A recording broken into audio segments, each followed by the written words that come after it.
Hi, everyone. Good afternoon, and welcome to the fifth session of our 12-session series, Pandemic Perspectives.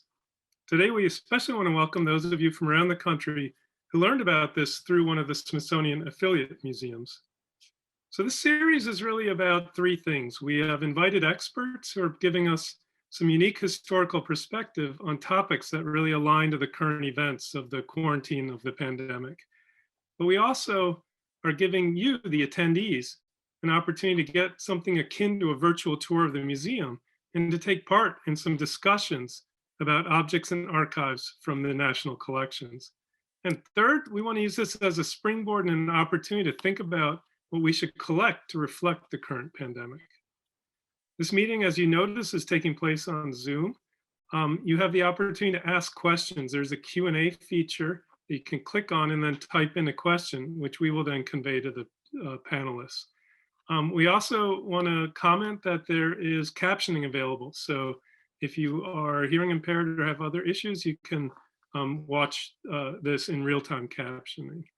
Today, we're talking about appearance, and we're using the title, Looking Good on That Zoom Call, as an opportunity to dig into the history of how people have fashioned their persona, whether it's a political persona or personal appearance, some of the technologies involved in appearance through time.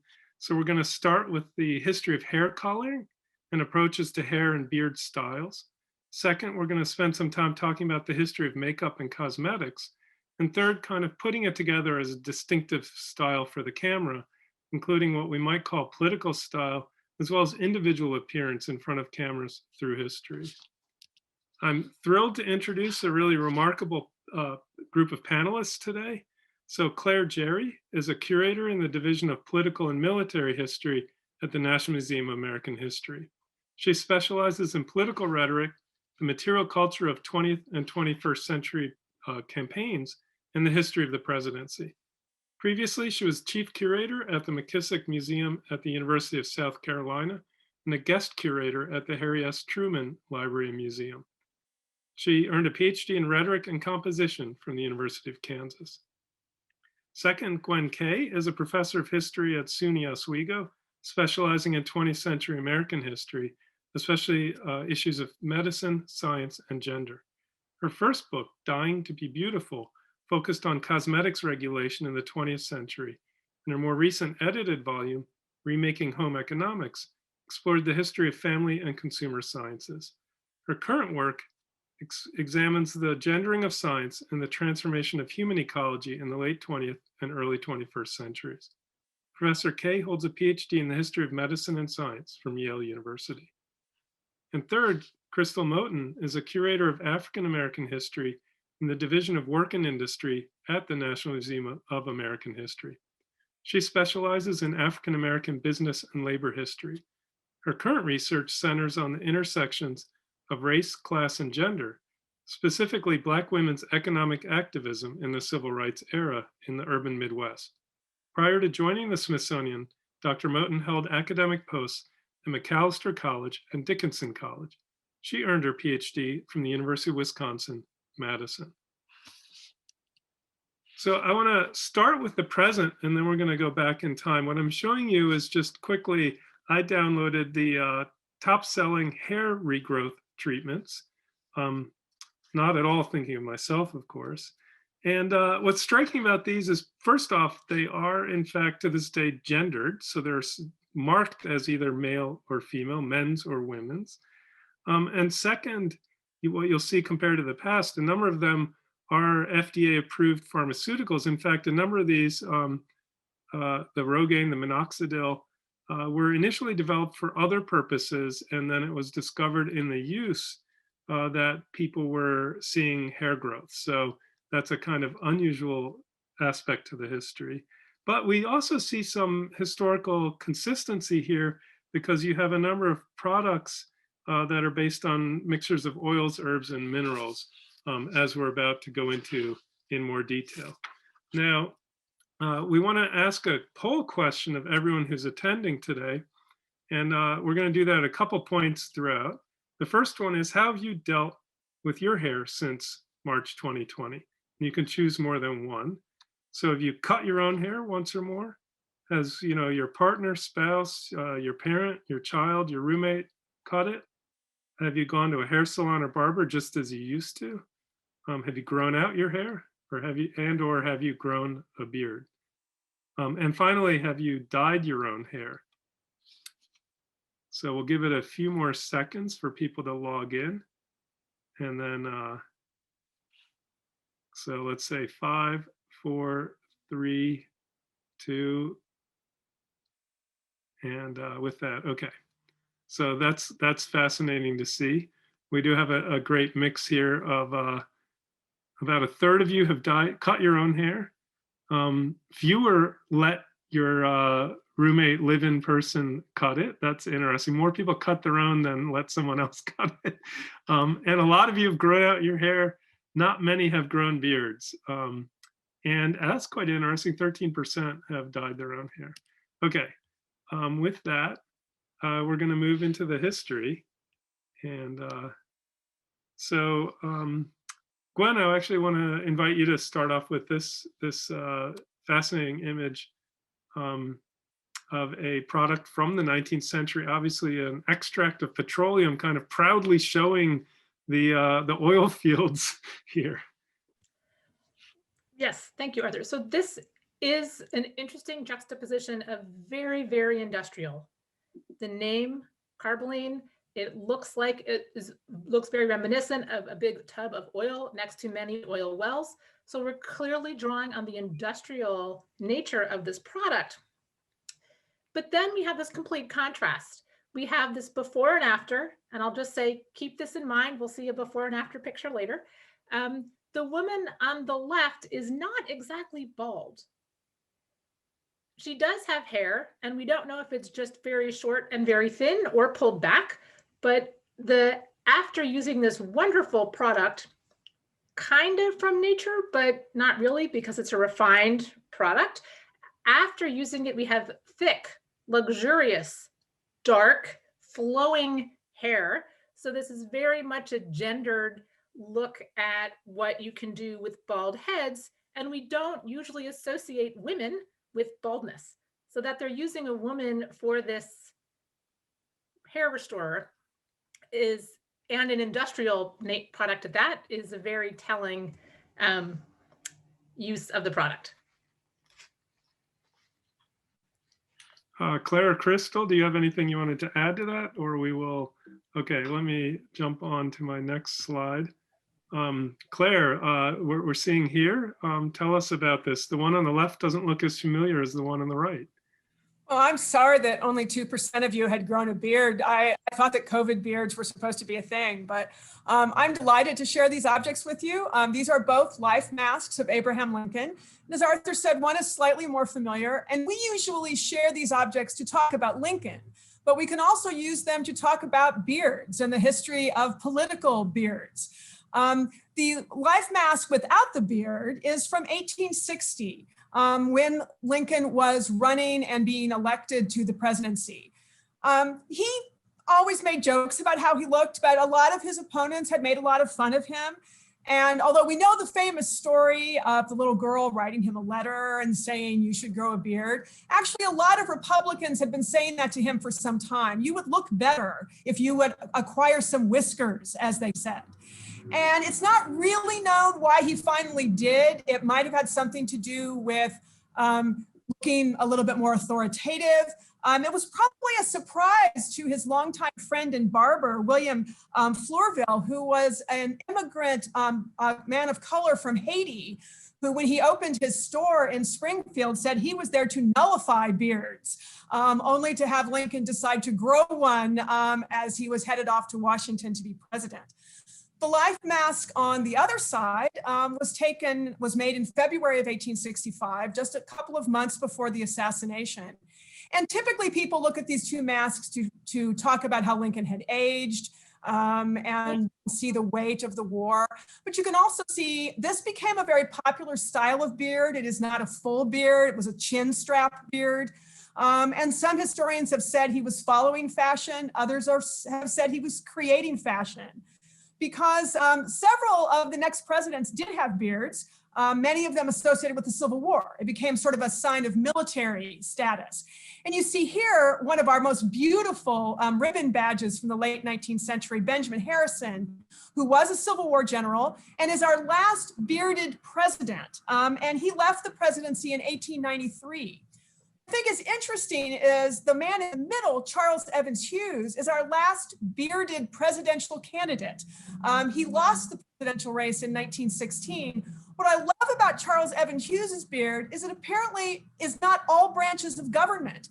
He was named Chief Justice of the Supreme Court in 1930. I have the dates here somewhere. And in 1930, and served in that capacity till 1941, always had a beard. And it did not cause any problems for him. Presidents in the meantime thought they weren't cleanly enough, they weren't manly enough to wear a beard.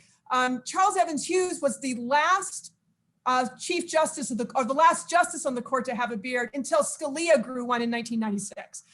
And then I threw in Thomas Dewey, who was our last facial haired candidate. He lost the race in 1944 and 1948. And apparently, I actually thought this was sort of not serious when I first read it. There was apparently a lot of serious discussion at the time that he lost in part because he had a mustache. Women had decided they didn't like them. Women were now a substantial part of the voting population. Dewey was a very close race with Truman. And the three, what we would today call swing states where he lost, it's possible the women's vote cost him the election. And women said, we don't like your mustache. You don't look authoritative enough. And we think that you are trying to show your willful independence from the voters. And in 1950, Dewey told a group of Boy Scouts, remember, fellows, any boy can become president unless he has a mustache. Well, it'll sure be interesting to see if that gets broken in our lifetimes at any point. I mean, the last one I really remember from a presidential one was, of course, Al Gore, but that was after he lost and had gone to Hawaii or wherever it was. People have said that when Gore grew one and some other candidates, that they're announcing they're no longer a candidate. And about 10 years ago, some political scientists started looking at, is there a correlation between women's suffrage and the decline of bearded candidates? And that that research is still ongoing, but there's some supposition that the passage of the amendment led to the decline of political beards. Interesting. So I'm going to jump now to some, we have a question here. Why do you think beards have disappeared so much from politics? And there was a big to-do when Ted Cruz grew one. So right on that point you were making.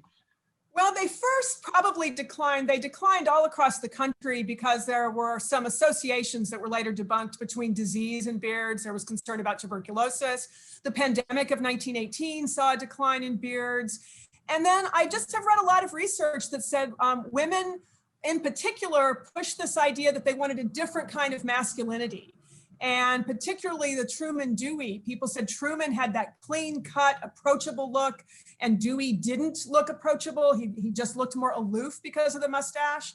And even up through that study that I cited from political science seems to be this idea that we have a view of masculinity in leadership that we don't associate with facial hair.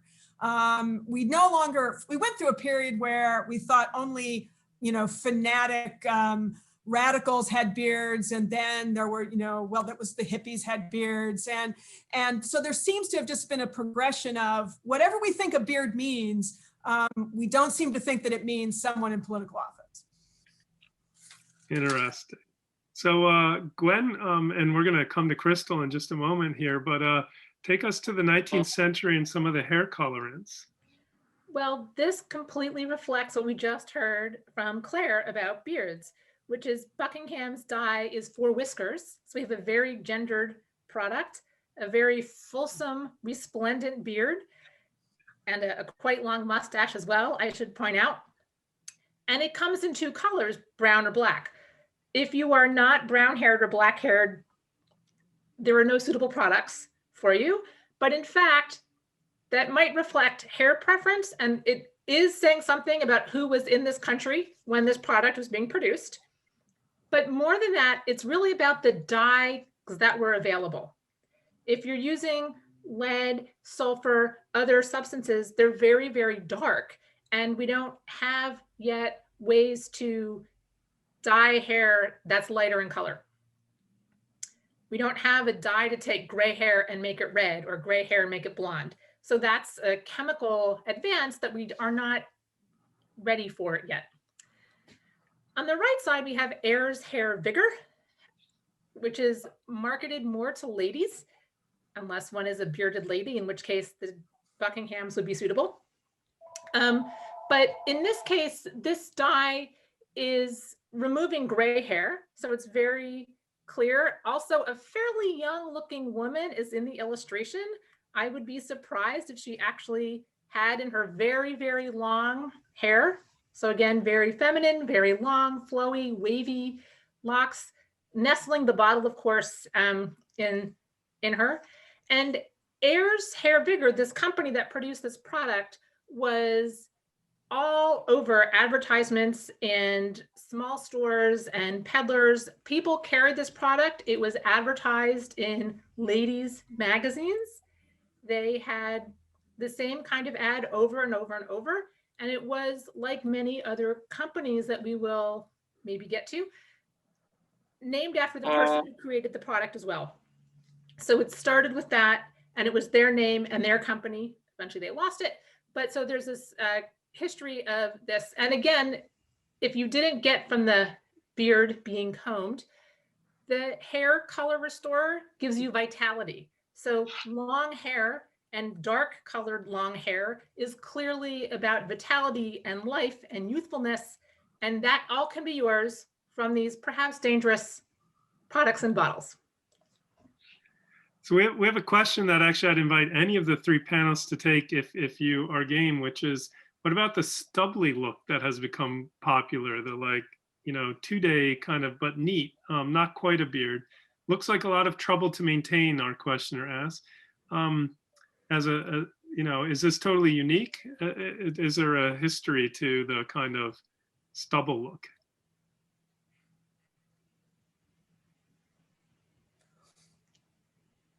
All right, we're going to move on. Our panelists don't know that's a good topic for future historical research. Part of what we do in this session is, in fact, identify some great questions for other historians to tackle.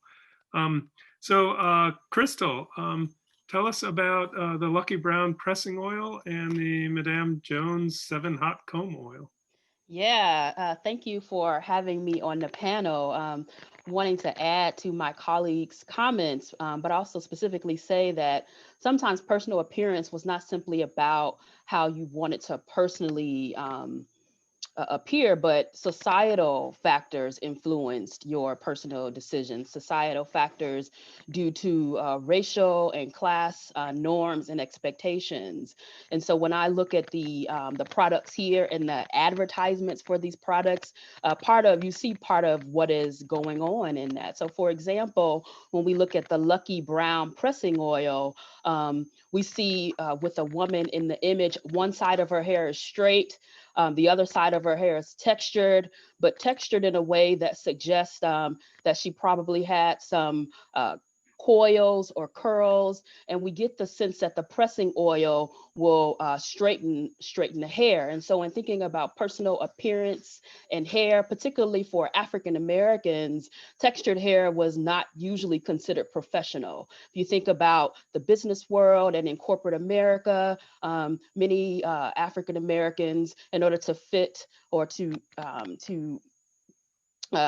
be in close proximity to what was considered a Eurocentric beauty standard, felt the need to press their hair. And so that's what you're seeing with the advertisements for this pressing oil and for this hot comb oil. What you also see in the 7 hot comb oil advertisement is some of the implements for pressing the hair. So you see the pressing comb, you see the curling iron, the irons, and what I'd like to note is that there was a physical process involved in straightening one's hair that could also be very dangerous if you didn't protect yourself with the right equipment. You could burn your scalp, you could burn your ears. And so there are also hazards and dangers to straightening and pressing one's hair.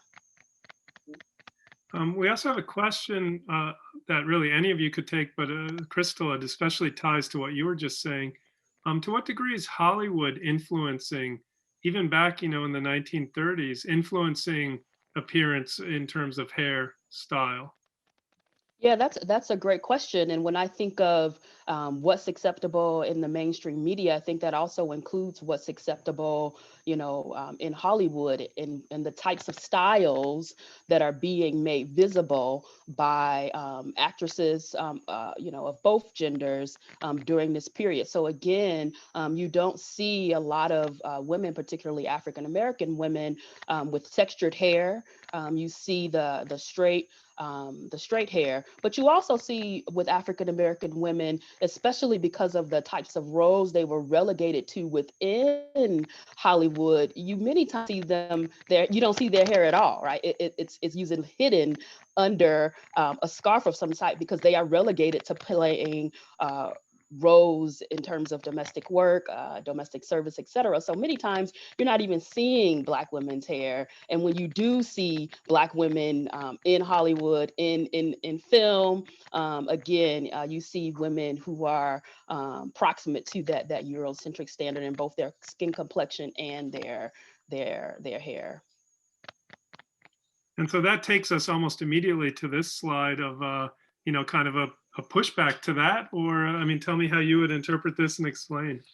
Yeah, this is so interesting because when I see this Afro Sheen blowout kit, several things come to mind. Number one, the ability to create your own Afro. The thing about the Afro is that during the late 1960s and the 1970s, Afros became a popular way for some Black people to style their hair, and wearing your hair in an Afro was a political statement. But the thing about the Afro is that many times, or sometimes, it was not always natural, right? The Afro was not the way your hair naturally or the way it came out of your head, right? So you had to create the Afro look. And so this blowout kit, interestingly, the ingredients of it were some of the same ingredients that women used to straighten their hair, the lye, right? Because if you think about getting your hair big, as big as an Afro, you had to stretch your coils, right? And so that product, that lye, helped you stretch your coils, right?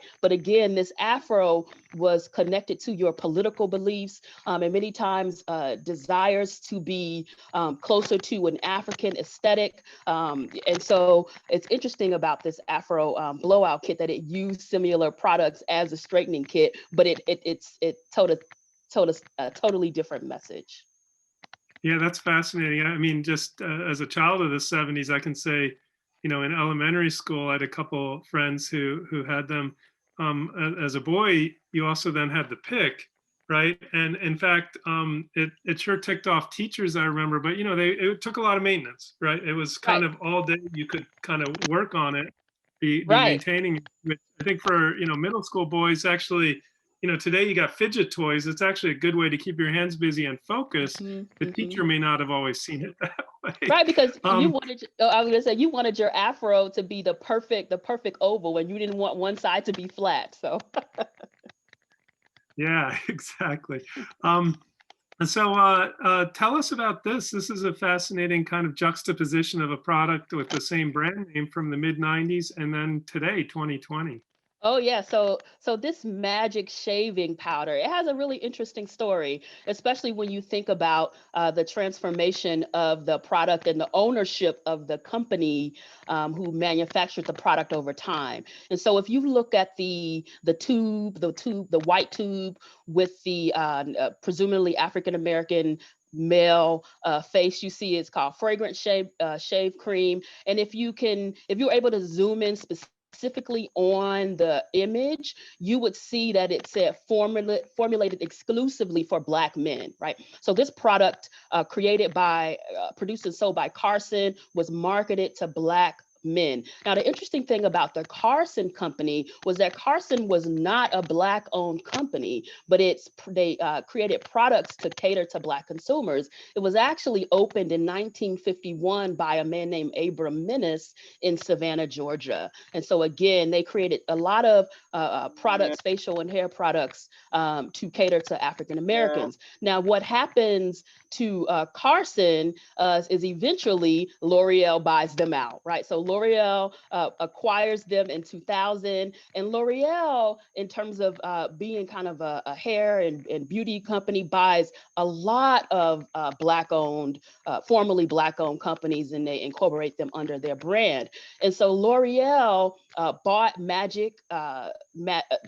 bought Carson, which produced Magic, but also L'Oreal bought Soft Sheen, which was another Black-owned hair company, and L'Oreal merged Carson with Soft Sheen, and then they rebranded the shaving powder, and that's what you see in terms of the yellow container or the gold container on the other side of the slide. And what you notice about that slide is that now all of a sudden, you know, it's not specifically marketed to Black men, although it does say it, you know, it aims to remove razor bumps. And, you know, who has razor bumps? Maybe men, but maybe people of all genders, right?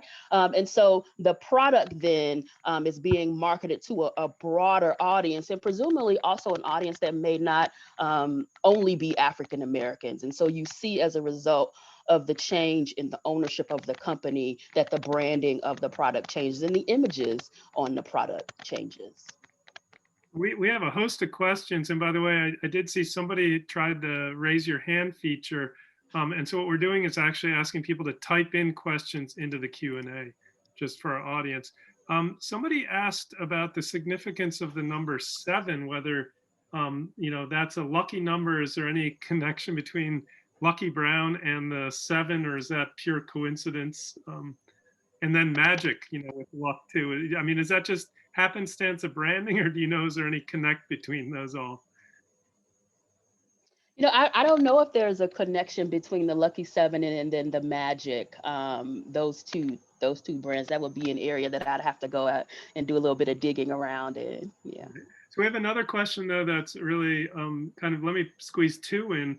There was a comment in the question about the fact that there was a fair bit of, I guess, questioning and even blowback about Michelle Obama and her daughter's straightened hair. And there's kind of, yeah, I mean, people are asking, is there kind of a pendulum swing back and forth between, you know, what's seen as more authentic, what's seen as more appropriate, how people are, how, especially in the African American community, how people are treating their hair. I mean, you know, the Afro sheen feels like a very 70s product, obviously. I mean, partly because of the marketing and packaging, but just, I guess there's a question, is there, I mean, is that like a broad swing of a pendulum, or is it more everyone's making their own decisions?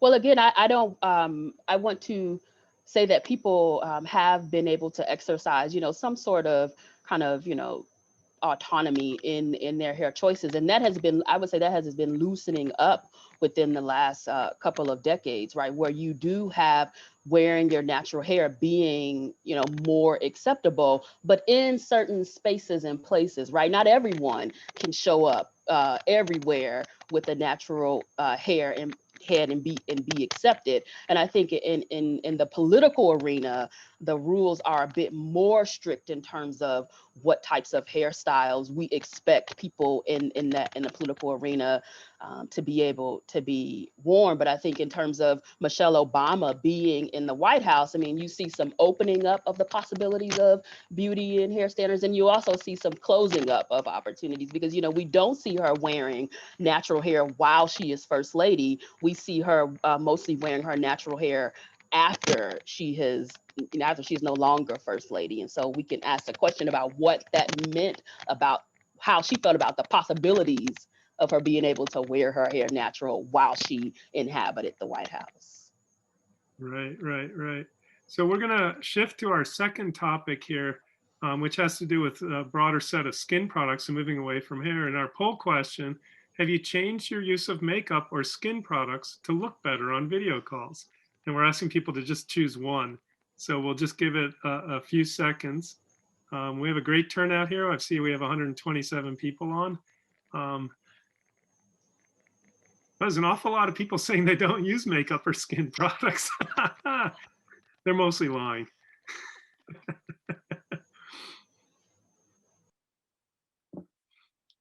So we'll give it a couple more seconds here. 3, 2, 1. So that's actually an interesting split here. So really only 21% are saying they've really made a change. A lot of people basically either don't use them or have stuck with what they had been doing previously. That kind of surprises me, but that's really interesting. Okay. So we're going to kind of jump back to the 19th century again, early 20th century. Gwen, can you talk to us about these? These are really fun and compelling, but dangerous products. And they're very definitely about these issues of class and race, because they're both whiteners to lighten and whiten one's skin. And so the core assumption here is that one has enough resources, time, money, that one isn't out in the sun or out working, and one can keep one's complexion as pale as possible. So this is very much a class and race assumption. But also, the product on the left, the Othene double strength freckle remover, has mercury in it. Mercury is not really something one wants to ingest, put on one's skin. And before products like this became commercially available, late 19th and early 20th century, people had recipe books to make their own products. And there are lots of face creams that are labeled beauty creams, whiteners, lighteners, freckle removers. I've looked at them myself, and they all use mercury, and they all have this really long paragraph describing all of the symptoms of mercury poisoning. So if you're going to make it yourself, there are no other commercial options, which there weren't, do so at your peril. Once people start making their own product or buying product instead of making it themselves, they are not aware of what is in the product. There is no need for these products to list their active and or harmful ingredients. What we also see is an evolution of chemistry. We have the double strength, the Othene is a cream, but previously everything were powders and emulsions. And so we have a cream on the left, and on the right, the beauty cream is a liquid face powder, what we might almost think of as a base kind of makeup today. So it's a liquid emulsion. That's a huge step forward. But again, the whole goal is to make one look as pale, pasty, delicate, refined, not working as possible. So we are really embedding these products with classist and racist assumptions. And there are many people who these colors would have been horrible. People who were Italian, these colors would be far too light and far too obvious should one wear them, because they really only came in one color, which was to be as alabaster as possible, which is not a color many people in this country actually had. And we have a question from the audience. Actually, it came a couple slides back, but let me bring it up now because it relates to skin whiteners. So the question was, did African-American products tend to focus on light-skinned women particularly? And did that change over time? Crystal? Yeah, I'm thinking about the question, particularly light-skinned women, but I'm also thinking about that question in connection to a person that many people probably know a lot about, and that's Madam C.J. Walker, who also had a product called Tan Off. That if you look at the product, it was recommended for brightening sallow or dark skin, for the treatment of tan, freckle, skin blotch, and for clearing the complexion, right? And so again, thinking about Madam C.J. Walker's products and other products like it, particularly for people with darker complexions, but also for people who had maybe probably discoloration in their skin. So that would be how I think about that question. Great. And so here we come, Gwen, to the famous American Chamber of Horrors, famous to those of us who have studied FDA history, but for those in the audience who haven't, tell us about this. I know you can't have favorites in a museum, but this is one of my favorites. So much so that I brought my own book home with me. But I didn't steal it from the museum, it's my copy. So what this was in the 1933 World's Fair in Chicago, every government agency was asked to have a contribution to the space. And the FDA was given a small amount of space on the second floor and was a little bit at loose ends for what to do with their space. But they had been talking for quite a while about the deficiencies of the 1906 Pure Food and Drug Act and the things that weren't covered by the Pure Food and Drug Act. So these two panels on the top left and right are two of the most egregious cases that they highlighted at the 1933 Chicago World's Fair.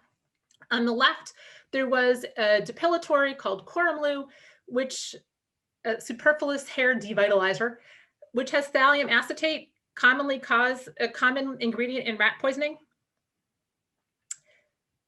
It does in fact remove the hair. I'm not recommending that you try this, but it also causes all the symptoms that they talked about, baldness, severe muscle pain, weakness, paralysis, some very, very serious cases, and no labeling required, so no one knows that thallium acetate is in this. The medical community knows because women start showing up to their doctor's offices with serious, serious problems, and it ultimately gets traced back to this depilatory. On the right is lash lure with the reverse before and after. So the bald hair remover, you had the woman on the left and the right from bald to thick hair. Here we have a woman who used a mascara product that contained an aniline dye, paraphenylene diamine, which is not a very good aniline dye that one should put on sensitive places, like perhaps near one's eyes. So this woman was actually going to the beauty salon to get made up for a talk that she was giving that night. We see what she looked like before her beauty treatment, and we see what she looked like after her beauty treatment. The good news is she was only blinded. There were several women who died of staph infections from using these. The FDA actually got such a great response to this exhibit that they made miniature versions for FDA local offices that people could come into the local FDA office near them and look at this exhibit. They brought these panels with them when they testified 4 times before Congress about revising, updating the 1906 Food and Drug Act. And then it was featured in the book on the bottom left, 100 Million Guinea Pigs, was written by these 2 men, Arthur Callett and Frederick J. Schlink, who the book was published by Consumers Research, which is a forerunner of Consumers Union, which puts out consumer reports. And this book and the next 3 all say that the United States is 100 million people, thank you census figure, of guinea pigs because everything we use is completely unregulated and unsafe, and we need government regulation. And when Schlink and Callett testified before Congress, they referred to these panels that the FDA brought in with them as well. Great, thank you. And so here we get into the era in which now these products presumably have to be tested. So they're now meeting FDA rules. But here we have, 3 kind of eras of lipstick, and yet, I mean, to me, and I'm not a frequent lipstick wearer, I mean, these look kind of very similar. I mean, the packaging, everything about them, I mean, nothing seems to have changed. What's going on here? So this actually, what we consider the ubiquitous lipstick tube and shape, was a revolution. Previously, we had powders in pots, and people would take their finger or a paintbrush and then apply the paint to their lips. The tube from Max Factor on the far left is probably actually one that he designed in response to changing film and lighting in Hollywood. If you look at the credits in 1930s and 20s movies, makeup is often done by Max Factor. He was the guy. He created the makeup, and as cinematography changed and lighting changed, he changed the product to go with it. But then we have these very similar tubes in the 60s and the 80s. And I would suggest that that middle tube by Christian Dior is about 6 decades old. And that color still looks incredibly vibrant. We know it's safe, but just think about the colors the product was in there to maintain that color these many decades after this product has stopped.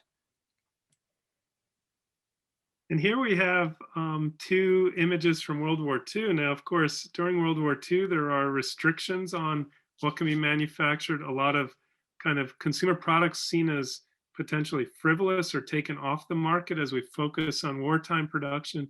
And women, of course, enter the factory and the workforce at previously unknown numbers.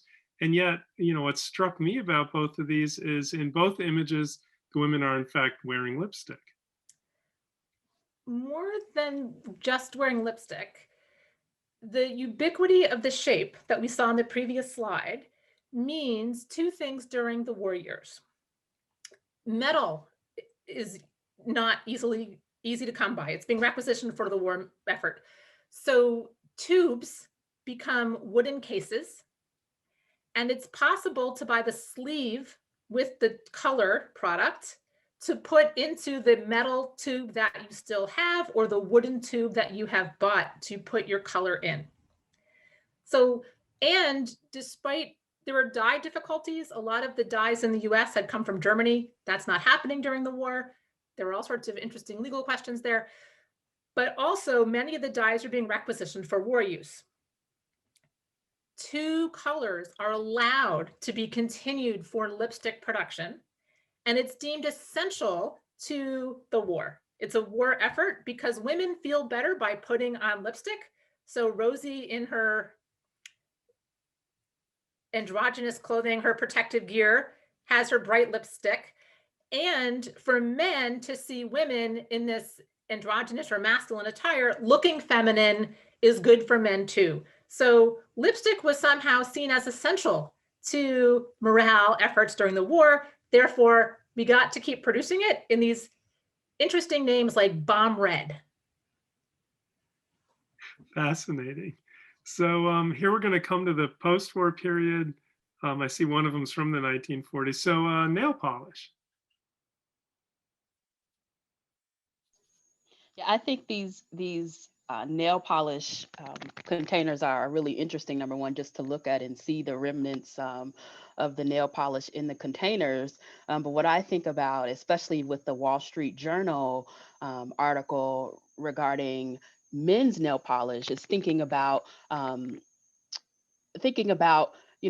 are the days when cosmetics, for example, like nail polish, are synonymous with one gender. Now, of course, people of all genders have used beauty products and cosmetics in ways that, that meant something to them. But to see men's nail polish, especially in the mainstream media, kind of be explored in that way, that is something new. We're not only we are not only seeing this with nail polish, right?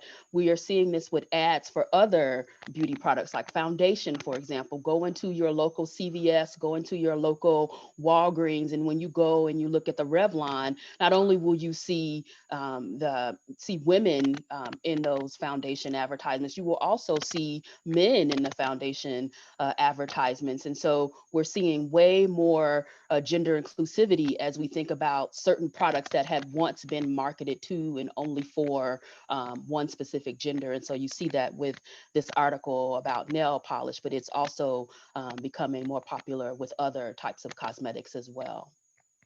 Yeah, that's fascinating. Of course, if you look at these two, what I'm struck by is just the lack of technology change. It's fundamentally a brush that's attached to the lid that you're going to put it on with. And yet, of course, we have seen all kinds of change because, the one on the far right from Wall Street Journal, that may have been a press on, right? So we have seen some technological advances, and yet for an awful lot of these makeup products, there's an incredible consistency in sort of how you go about applying it. Claire, tell us about what this tells us about appearance and what it is, of course. The 1960 presidential debate, the first presidential debate in American history, is an interesting example of some of the things we've been talking about. the concept of men in makeup, and also the concept of when Gwen talked about Max Factor and the development of the lights. 1960 was not the first time that a president had taken advantage of television technology. That's really Eisenhower. But we associate the rise of television with the rise of John F. Kennedy's political career. And in 1960, when Nixon and Kennedy were first to debate, it was very much tied to TV. You see the debate here being used to get people to buy television sets so you can have your friends over and watch the debate, because television is a new technology in 1960. It was the first chance most Americans had had to see a presidential candidate up close and personal. And no one really knew what that was going to be like. And Nixon really thought of this as an opportunity to debate. He thought of it as just a debate situation. Kennedy was very much aware of it as a televised situation. The producer offered a pre-production meeting. Nixon did not go, Kennedy did. And at the last minute, Kennedy changed some decisions. They had initially both refused the offer of stage makeup. Again, television is new. After Kennedy went to the pre-production meeting, at the very last minute, he allowed makeup to be applied. He'd been working on his tan, so he would look healthy and young and vibrant on television, but he did use makeup. It was the last time that it was really an issue. The sign next to that is from a 1980 primary presidential debate. No presidential candidate or president now would go to a debate or a convention or a televised hearing of any sort without being made up. Now, there's a lot of mythology that the way Kennedy looked swung the 1960 election. I think that is overplayed and probably doesn't hold up under scrutiny. But there's no question that it raised this idea of the use of makeup to help shape your political image, particularly with the rise of television. Yeah, thank you. And we're going to shift gears a little here, going kind of further back in history again in the 1930s, but also the role of kind of cosmetics, makeup in giving women, especially African-American women, a business opportunity, entrepreneurial opportunity. Yeah, totally. And so that's what you see represented in the objects and images in this slide.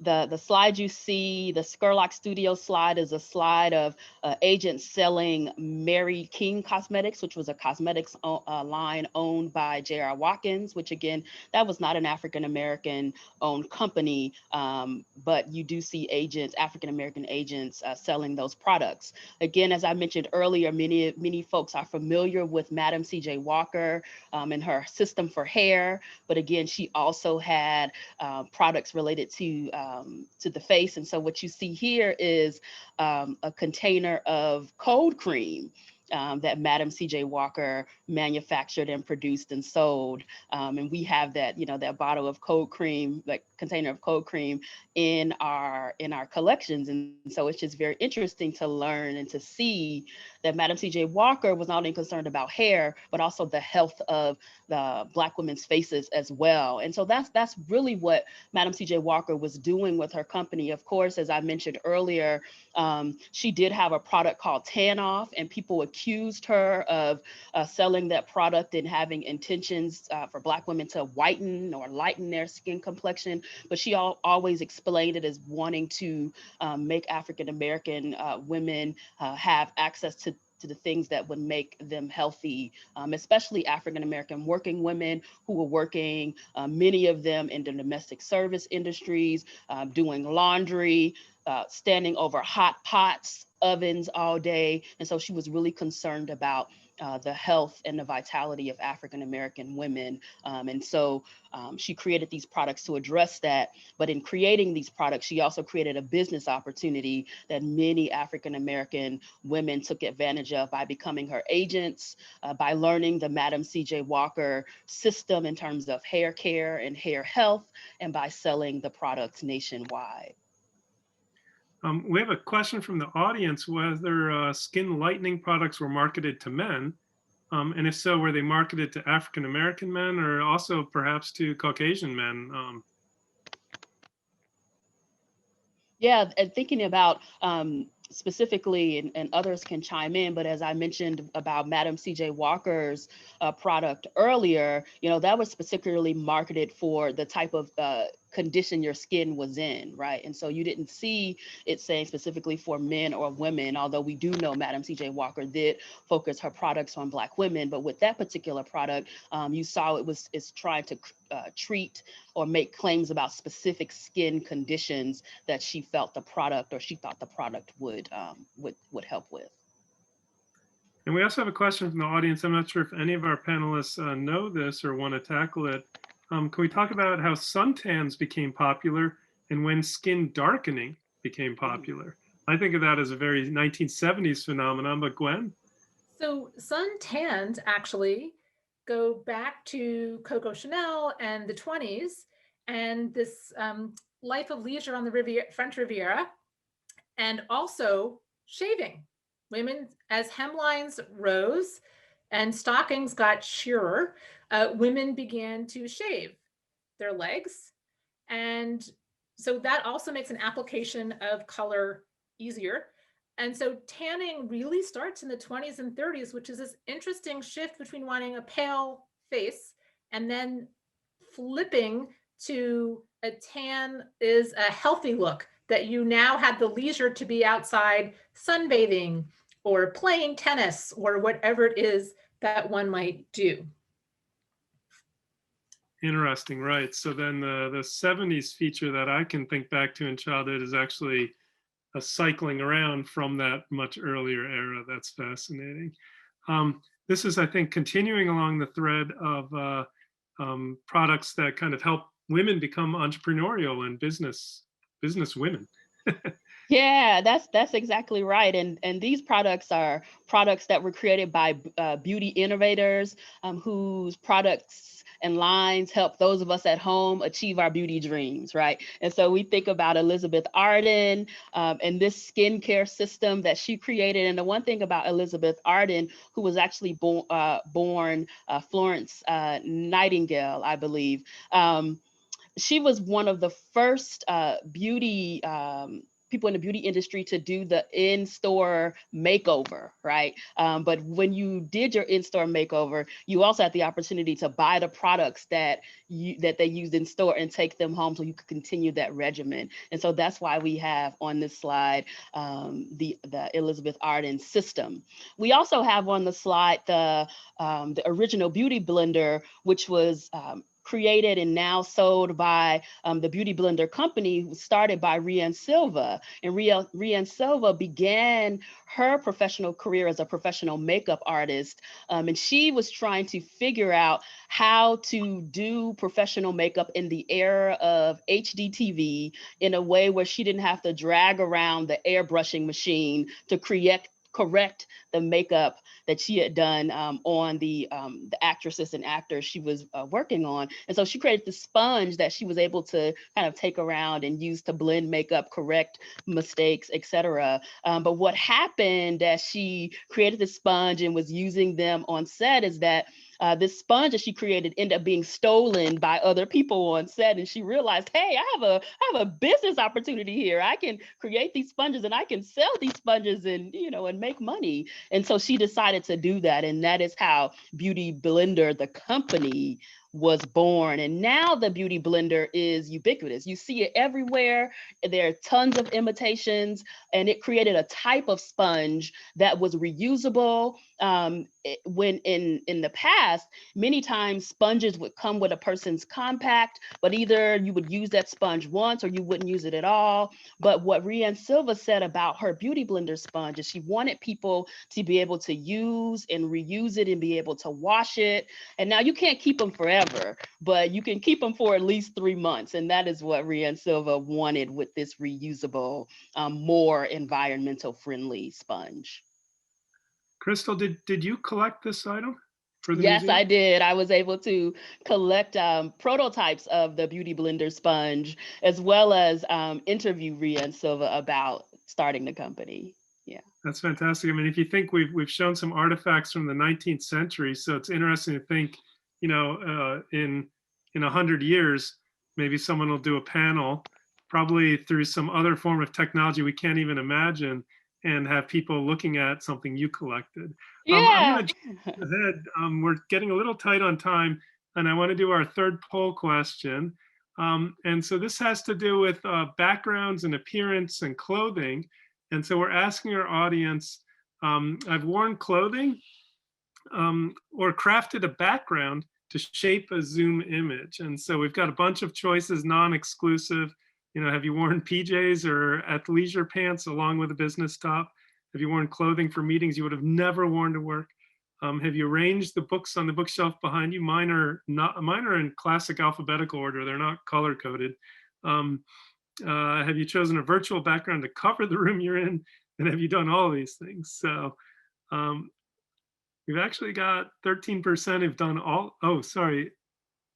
Yeah, 10% have done all of these. Some 10% have done none of them. All right, let's give people sort of 5, 4, get your votes in, folks. Okay, so people are certainly wearing clothing that you never wear to work. Not so many are obsessing about the bookshelves. That's kind of good, I think. I have seen people who had their books arranged by color, which I thought was crazy, but I'm a historian. And then the virtual background is quite popular. And yeah, the pajamas, that's fascinating. Great, thanks everyone. Okay, so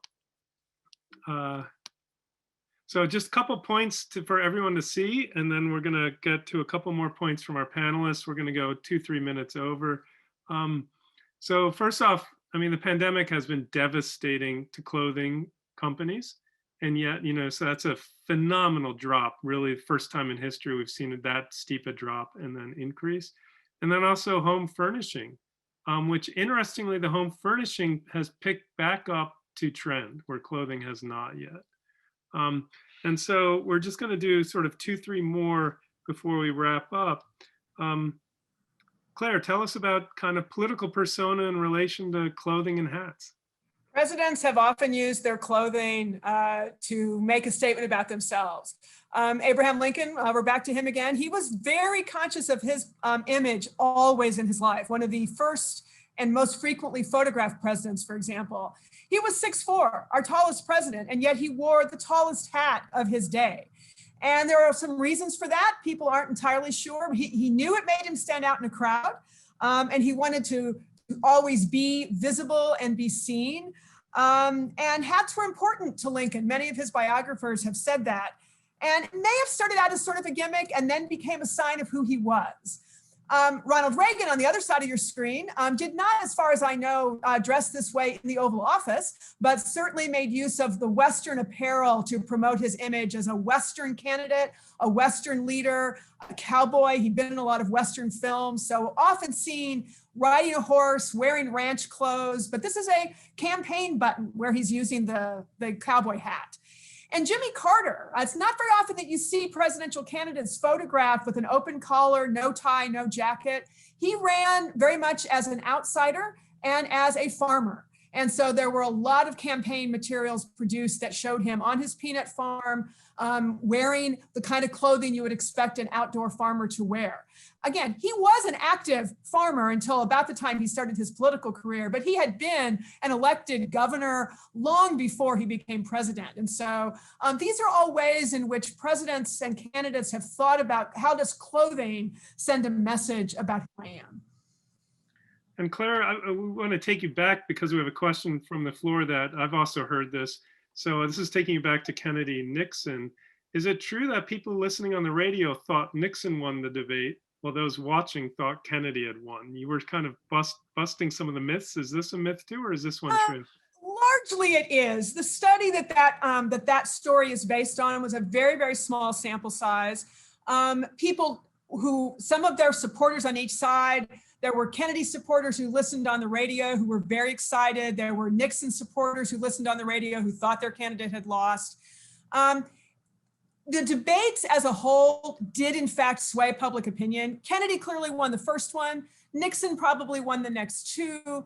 The fourth one was sort of a draw, but the first one had the high viewership. But to say that television viewers went one way and radio viewers went another, there's a small amount of evidence for that, but it's largely a myth that we should not probably keep promoting. Interesting. Crystal, tell us about this one. This also ties sort of politics to appearance. Yes, kind of going off of the question, how does clothing send a message? I wanted to connect that to the civil rights movement and particularly think about the Student Nonviolent Coordinating Committee, who during the 1960s, they wanted to organize African Americans in the South. And what they did was they decided to don a uniform that they called the SNCC uniform, which consisted of overalls, denim overalls. And they chose the denim overall to show solidarity with those in the African American community they were seeking to organize, communities who were still predominantly working in agricultural work as sharecroppers. What had been happening was that other civil rights activists, particularly in the NAACP, would come to rural African American communities and they would be wearing their Sunday best Monday through Friday, but they would stick out like sore thumbs in the community. And so as an act of solidarity and as a way of getting to know those who they were trying to organize, SNCC activists decided we are going to dress like the people because we are for the people. And so that is what I wanted to point out with this one man, one vote poster. Here you see an African-American man donning the overalls. Yeah, that's really fascinating because, of course, yeah, most of the imagery we see from the civil rights era are, in fact, people, Martin Luther King Jr. and so forth, dressed always meticulously to, as you say, kind of a church look, as it were. Yeah, and So that mattered too, right? But we also have to think about what type of class message that is saying, that is telling. yeah, fascinating. So we're certainly out of time, but I'm going to take us 1 minute yet. With apologies to George W. Bush, we're going to jump over that one. But I just want to show kind of something here and just invite any of the panelists to speak. So here we have backdrops from 19th century photography. And then here we are today. I couldn't help but pull some room raiders. So, I mean, do you see this as a constant, the kind of staged backdrop? Or has something changed radically? I would like to just note that in the 19th century images, there's nature. Two of those images are very much natural settings, clearly as a backdrop. It's clearly an artificial presentation of nature, and yet they felt compelled to put these children in natural looking scenes. This poor boy on a log probably has never sat on a log before, at least not wearing those dressy clothes, but it's very important that it look like a natural backdrop as opposed to room raider knows we're not outside, we're very much inside, and do we have artificial backgrounds or not? Anyone who has taken their child to have that picture taken for grandma, a lot of those places will pull down a backdrop that's a garden or a park scene. And in fact, if you look, I don't know how, I did curate my bookshelf, I will confess that, but there are a lot of the Zoom backgrounds that you can put up are nature scenes. So this may be a really interesting comparison that would be fun for someone to really dive into. Definitely. Okay. And I would just want to point out, I'm sorry, one last point, that of all of our panelists today, I am the only one with a virtual background, a quote unquote unnatural background, right? In my room raider, I'd probably get a 0 out of 10. I don't know, but you're very appropriate to the topic because you have cosmetics and makeup, so at least you're on topic. Well, folks, thank you so much for joining us. Our apologies to the many questions we could not get to. We invite you back on January 5th for a program called Racing for Vaccines, which is going to really explore the history of vaccine discovery and testing, vaccine production, and vaccines in use. And we invite you also to send emails to us at covid19@si.edu with ideas about what we should be collecting right now for 100 years from now to be having a similar kind of conversation. Thanks again for joining us, and we look forward to seeing you back on January 5th.